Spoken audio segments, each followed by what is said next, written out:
How you going, guys? Welcome back to another video. On this one we're going to be flow coating the Harley tank, which I had painted in one of the previous videos. I shipped the tank up to Sydney to Judd's Custom Paint. He has done the airbrush work on either side of the tank. I basically sanded it down and just gave it a quick coat of clear, or a couple of coats of clear. Now it's time to basically sand it down properly and basically flow coat it. So it's all been prepped up. I've used 800 grit on an orbital sander. Now it's just a matter of putting it on the stand, make sure that it's nice and stable, it's not going to fall off, etc. Mix up our custom clear 4:1 MS clear coat, super good for flow coating. So that's what we're going to be doing. This is just a quick little short video to fill in a bit of time on the weekend. Let's get into it.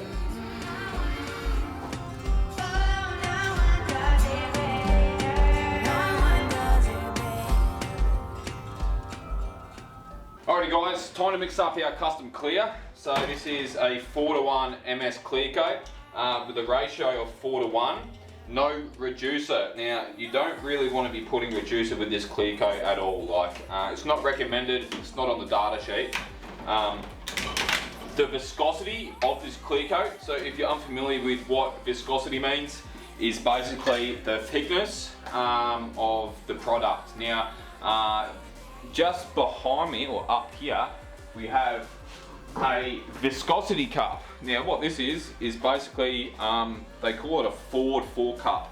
So basically what it is in a nutshell is you pour the paint inside, you obviously cover up the hole, fill the paint up, and you count how many seconds it takes for the paint to come all the way out.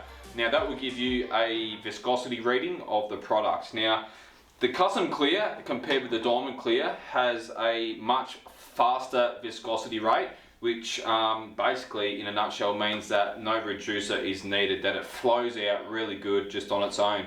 Now depending on the temperature that you're painting in, it is pretty warm here. It's going to be about 38 degrees today. So even with the burners turned off, it will probably get up to around that 30, maybe 32 degrees in the booth. So it does get pretty warm in there. Now when it comes to mixing up your clear coat and applying it, it pays to check the data sheets and find out what speed of hardeners and or reducers are suitable for the temperature or the climate that you're painting in. So with the custom clear, I'm going to be using the slow FX hardener. So that's going to basically, effectively, what slow, medium and fast means is the speed in which it flashes off. So if you're painting on a really cold day and you go and use a slow hardener, you're more than likely going to get runs. By speeding up the process on a cold day means that because of the colder temperature and a medium or fast hardener, it's effectively going to be going on, it's going to be staying reasonably wet without dry overspray. And you're going to get a better finish. So being that it is really hot today, we will be using a slow hardener. So brand new clear kit here. We're going to use the Dino Paints cups. These are super good. Has all the ratios on it. So being that we're only doing a tank, we don't need to fill the whole cup up. So we're only going to go probably, I don't know, we'll probably go to the 2.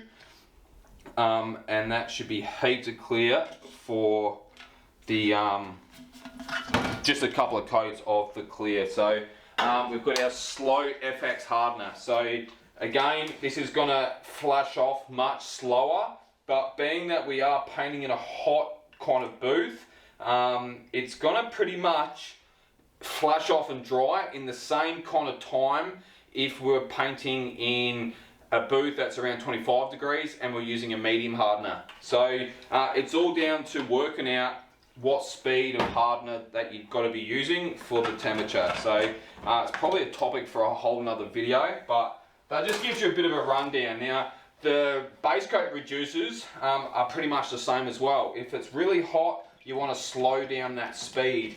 Alright, so our clear coat's all mixed up. Now I was going to do this in another video, but I thought why not chuck it in this video. Now we're going to be doing a bit of a gun review and a demo with the new Welcome 360 Evo. Very similar to the Carbonio 360 lights. They've just changed up a couple of little things on the spray gun, which saves time when regulating your air pressure, etc. I don't, well, I kind of do have a 360 Carbonio or a 360 light with me. We've got the Ego 190. Now, as you can see here, you've got that big stem, and the digital reg goes, or the digital gauge goes here, and you regulate the air pressure via this knob here. Now, what they've done with the Evo is basically they've removed the long stem. The gauge, digital gauge, actually goes on this little nipple now instead of it being on the stem. That's pretty much all they've changed. It kind of makes sense to get rid of that big bulky thing off the spray gun. So again, I've got this in 1.2. Just to give you a bit of a look at what's inside the box with this 360 Evo, we'll give you a bit of a check out of that right now. So when you purchase a 360 Evo, you obviously get it in a hard storage box. When you start comparing the spray guns to like SATA and say Iwata, DeVilbiss, have you noticed that they all come in a cardboard box and they get damaged rather easily?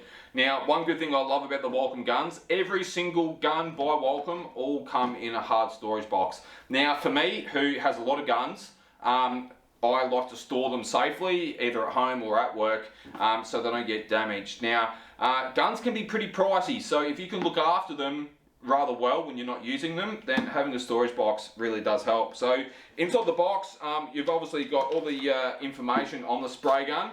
We'll put that to the side.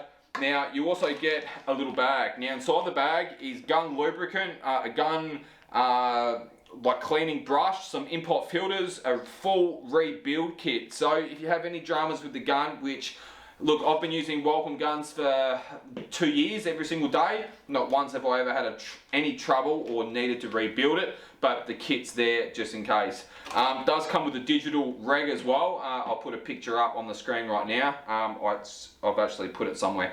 So that's what's inside the box. Apart from that, guys, really great gun. It comes in all different sorts of like setups. So you got your 1.2, 1.3, 1.4, I think 7, 8 and 2 mil as well. So even if you want to be using it as a primer gun, you can. Not that I would with a pretty pricey gun. They are around the $1,100 mark. They are pretty pricey, but being carbon fiber, guys, this gun weighs less than 360 grams. Super, super light.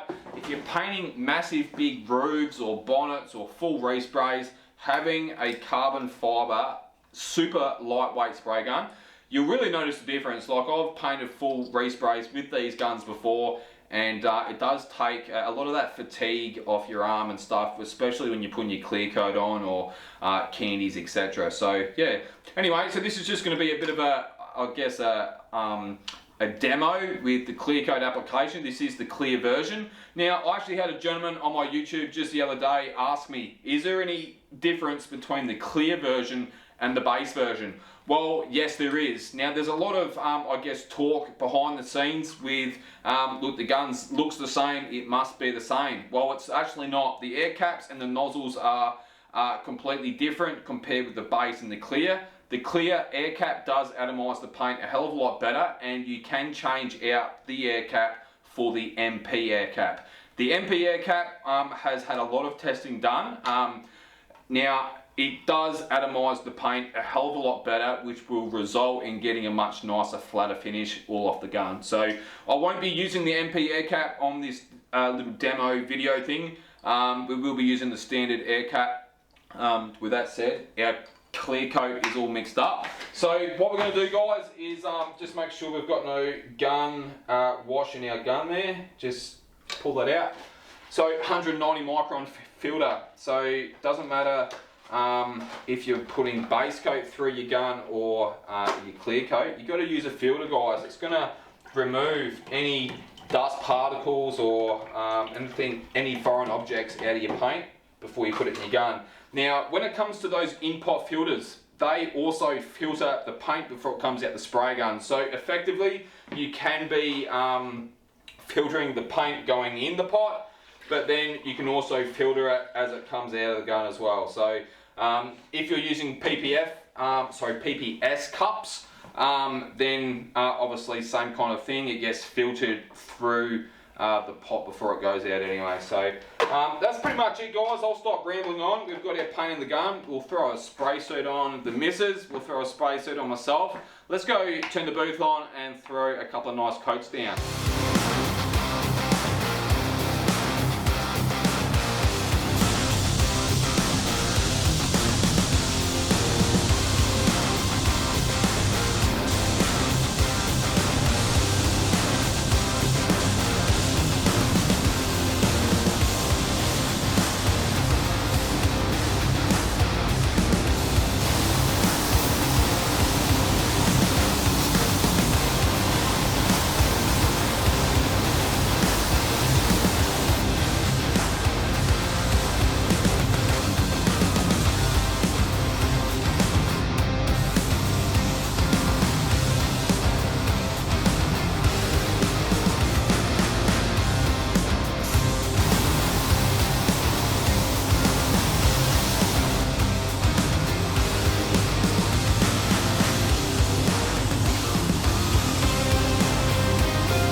Alrighty guys, there's the tank all flow coated. It'll come out like glass, like it should with a flow coat.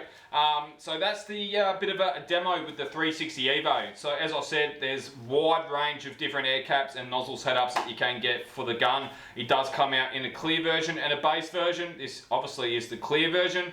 Yeah, it lays down the clear super nice. I quite like it. The gun settings was 3.5 turns out on fluid, fan all the way open. Probably about, I don't know, 7 inches away from the panel, and my air pressure for the clear coat was 29 psi. Now obviously make sure you do check the data sheet for your clear coat that you're using.